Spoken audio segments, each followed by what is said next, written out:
ഞങ്ങൾ പിറ്റേ ദിവസം ബാഴ്സലോണയോട് വിട പറഞ്ഞുകൊണ്ട് രാവിലത്തെ ബ്രേക്ക്ഫാസ്റ്റ് എല്ലാം കഴിച്ച് എല്ലാവരും ലഗേജൊക്കെ എടുത്ത് ഇവിടെ ബസ്സിൻ്റെ സമീപം എത്തിയിരിക്കുന്നു. എൻ്റെ കയ്യിൽ ഒരു ബാക്ക് പാക്കും ഒരു ക്രോസ് ബാഗും മാത്രമേ ഉള്ളൂ. ഞാനധികം വലിയ ലഗേജ് എടുക്കാറില്ല. എല്ലാവരും ഇവിടെ നിന്ന് ഇനി പോകുന്നത് വലൻസിയ എന്ന് പറഞ്ഞ സ്പെയിനിലെ മറ്റൊരു ടൂറിസ്റ്റ് അട്രാക്ഷൻ സ്ഥലത്തേക്കാണ്. എല്ലാവരും രാവിലെ ബ്രേക്ക്ഫാസ്റ്റൊക്കെ കഴിച്ച് ഇവിടെ ബാഗ് ബസ്സിൻ്റെ ഉള്ളിലേക്ക് വെക്കുകയാണ്. ഇതാണ് ഞങ്ങളുടെ ഡ്രൈവർ. അങ്ങനെ ബസ്സിൻ്റെ ഉള്ളിലേക്ക് എല്ലാം വെച്ചുകൊണ്ട് ഞങ്ങൾ ഈ ഹോട്ടലിനോടും ബാഴ്സലോണയോടും വിട പറഞ്ഞുകൊണ്ട് വലൻസിയയിലേക്ക് പോവുകയാണ്. ഇവിടെ ഈ ഗ്രൂപ്പിൽ എല്ലാവരും പരസ്പരം പരിചയപ്പെട്ടും സംസാരിച്ചുമൊക്കെ പല സ്ഥലത്തുനിന്ന് വന്ന പലരും ഇപ്പോൾ ഒരുമിച്ചൊരു കുടുംബം പോലെ മുന്നോട്ട് നീങ്ങുകയാണ്. പല ബിൽഡിങ്ങുകളും മറ്റുമൊക്കെയാണ് ഈ പോകുമ്പോഴുള്ളൊരു കാഴ്ച. പക്ഷേ എല്ലാത്തിനും വളരെ പ്രത്യേകതയുള്ള സ്ട്രക്ചേഴ്സും സ്റ്റൈലുകളുമാണ് ഈ സ്പെയിനിൽ കാണാനുള്ളത്. പിന്നെയുള്ളത് അധികവും കൃഷിയിടങ്ങളും മറ്റുമാണ്. കൃഷിയിടങ്ങളിൽ അധികവും ഇവിടെ കൃഷി ചെയ്യുന്നത് ഒലീവാണ്. അങ്ങനെ ഞങ്ങൾ പോകുന്ന വഴി ഇവിടെ വാഷ്റൂമിലും മറ്റും കയറാനായി ഒരു സ്ഥലത്ത് നിർത്തി. അധികവും പെട്രോൾ പമ്പിൻ്റെ അവിടെയാണ് നിർത്തുക. അതിൻ്റെ അടുത്ത് തന്നെ ഒരു ചെറിയൊരു ബേക്കറി ഇതൊക്കെ ഉണ്ടാവും. അവിടുന്ന് വാഷ്റൂമിൽ പോകേണ്ടവരൊക്കെ പോയിട്ട് വീണ്ടും ബസ്സിൽ കയറി യാത്ര തുടരുകയാണ്.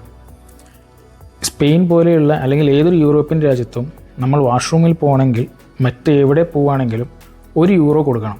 എന്ന് പറഞ്ഞാൽ നമ്മൾ ഇവിടേക്ക് മാറുമ്പോൾ 103 രൂപയോളമാണ് ഇപ്പോൾ വില. ഇവിടെ ഇങ്ങനെ പോകുമ്പോൾ കാറുകളും മറ്റും കൊണ്ടുപോകുന്ന വലിയൊരു ട്രക്ക് ഇങ്ങനെ ശ്രദ്ധയിൽപ്പെട്ടു. അതിൻ്റെ വീഡിയോ ഞാനിങ്ങനെ എടുക്കുകയാണ്. എല്ലാ ഡ്രൈവർമാരും ഇവിടെ വണ്ടി ഓടിക്കുന്നവർ ഒരു 1-1.5 മണിക്കൂർ കഴിഞ്ഞാൽ കുറച്ച് നേരം റെസ്റ്റ് എടുക്കണമെന്ന് ഇവിടുത്തെ ഒരു നിയമമാണ്.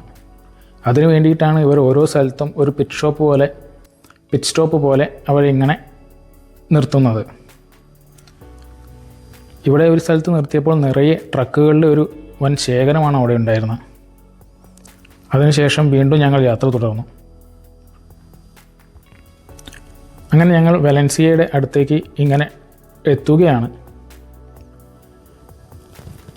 പണ്ടത്തെ സ്റ്റൈലുള്ള ബിൽഡിങ്ങുകളും മറ്റുമൊക്കെയാണ് കാഴ്ച.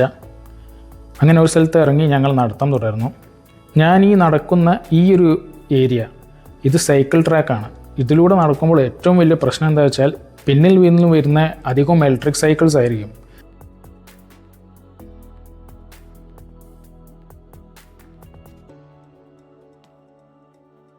അങ്ങനെ ഇന്ന് ഞങ്ങൾ ഉച്ചഭക്ഷണത്തിനായിട്ട് ഇവിടെ റെസ്റ്റോറൻറ്റിലേക്ക് കയറിയിരിക്കുകയാണ്. നല്ല മനോഹരമായി ഒരുക്കി വെച്ചിരിക്കുന്ന ഒരു റെസ്റ്റോറൻ്റാണത്.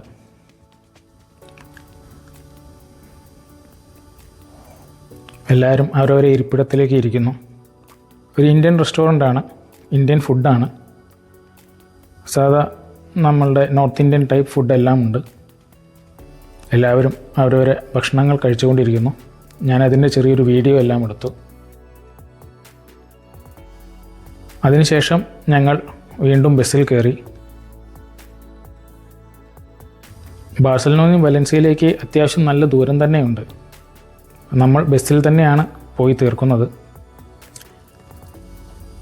ഇനിയുള്ള കാഴ്ച ഇന്നത്തെ ഇവിടെയാണ്. ഇത് വലൻസിയയുടെ മ്യൂസിയമാണ്. ആർട്സ് ആൻഡ് മ്യൂസിയം ഉള്ള ഒരു ബിൽഡിങ്ങും മറ്റുമാണ്. ഇവിടെ ഐമാക്സിന് തിയേറ്ററും ഇവരെ മ്യൂസിയവും പിന്നെ ഒരു ഓഡിറ്റോറിയം അങ്ങനെ എല്ലാം കൂടി കമ്പൈൻ ചെയ്ത് ഒരു സ്വിമ്മിംഗ് പൂൾ അല്ലെങ്കിൽ ഒരു വാട്ടർ പൂളിൻ്റെ അടുത്തായിട്ട് മനോഹരമായി ഇവർ ഒരുക്കി വെച്ചിരിക്കുന്നു. അതിൻ്റെ ആർക്കിടെക്ചർ രീതി തന്നെ വളരെ മനോഹരമാണ്. അത്യാവശ്യം നല്ല വെയിലുണ്ടെങ്കിലും നല്ല തണുപ്പുള്ളൊരു കാലാവസ്ഥയും എല്ലാം കൊണ്ടും വളരെ ഉചിതമായൊരു സമയം തന്നെയാണ് ഞങ്ങളവിടെ എത്തിയത്. നല്ല തെളിഞ്ഞ വെള്ളമാണ്. ആരും മാലിന്യങ്ങളോ മറ്റൊന്നും അവിടെ ഇടുന്നില്ല. വളരെ നന്നായി തന്നെ അവിടെ ശുശ്രൂഷിച്ച് മുന്നോട്ട് നീങ്ങുന്ന ഒരു സ്ഥലമാണിത്. ഞാൻ അവിടെ നിന്നുകൊണ്ട് വീഡിയോയും മറ്റും എല്ലാം എടുത്തു. ഇതിലൊരു ഭാഗത്ത് ഐമാക്സ് തിയേറ്റർ, ഒരു ഭാഗത്ത് ഓഡിറ്റോറിയം, ഒരു ഭാഗത്ത് മ്യൂസിയം, അങ്ങനെ എല്ലാം ഉണ്ട്. ഞങ്ങൾ അതിൻ്റെ അകത്തേക്കൊന്നും പോകുന്നില്ല. പുറമേയുള്ള കാഴ്ചകൾ മാത്രമേ ഷൂട്ട് ചെയ്യുന്നുള്ളൂ. ഇവിടെ സൈക്കിൾ റിക്ഷയിൽ പലരും പോകുന്നുണ്ട്. ടൂറിസ്റ്റുകൾ വരുന്ന മറ്റൊരു അട്രാക്റ്റീവായൊരു സ്ഥലമാണിത്. ഞങ്ങളെ കൂടെയുള്ള പലർക്കും കുറച്ച് സമയം കൊടുത്തു. ഇവിടെയെല്ലാം നടന്ന് കാണാം, കണ്ടു കഴിഞ്ഞ് ഒരു നിശ്ചിത സമയത്ത് തിരിച്ചെത്തണം. നമ്മുടെ കൂടെ നമ്മുടെ ഗൈഡ് നിജോയും ഉണ്ട്, പോരാത്തതിന് അവിടുത്തെ ഒരു ഗൈഡുമുണ്ട്.